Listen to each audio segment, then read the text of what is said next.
Hey, this is Phone Arena and you're watching our video review of the Acer beTouch E110. It is an affordable Android smartphone which comes to compete with handsets like the HTC Tattoo. And the Acer is pretty similar to the Tattoo in terms of its overall shape. However, we can debate a lot on which handset looks better. The Acer beTouch E110 is made from black plastic, which feels okay for such a handset. We have no problems with its build quality. And it's also comfortable to hold in one hand and operate with one hand only due to its compact size.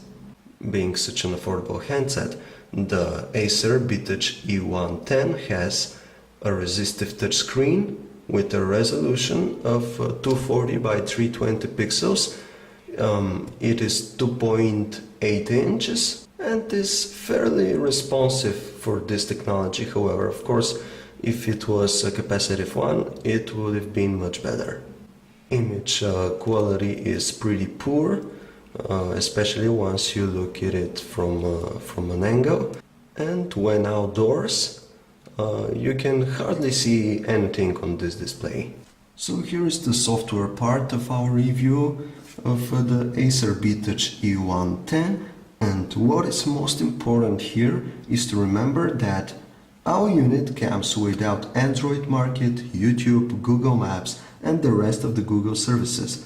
So it seems that this is an issue that depends on the market you buy the handset from.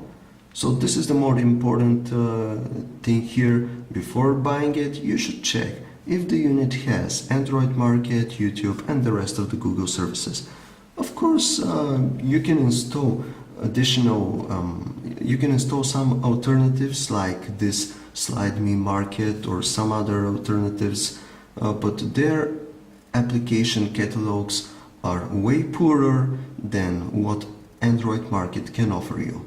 So we're left here with this plain Android software, which is very similar to a feature phone. It comes with apps for Facebook, for Twitter, some other applications like Your Foods, which lets you create avatars which can represent you in turn in some social networks. But that's as much as you'll get with the beTouch E110 in case it comes without Android Market. Otherwise, the manufacturer has done some nice tweaks to the graphical user interface. You see how the application menu looks now. It's a bit more animated. It looks nice. You have multiple home screen pages. You have widgets for the FM radio and of course some other widgets like Spinlets, which is another custom application here. It's for streaming media. The Acer beTouch E110 is a cheap Android smartphone, but however, we don't see it as a worthy competitor to the HTC Tattoo unless it's got Android Market, Google Maps, YouTube and the rest of the Google services. And even if it does feature them, it should come at a lower price than the Tattoo, because its overall quality of the HTC is much better. Moreover, the images from the 3 megapixel camera and sound quality during talks is nothing impressive. For more info on the Acer beTouch E110 and more reviews, news, specs and information, you can check us out at phonearena.com.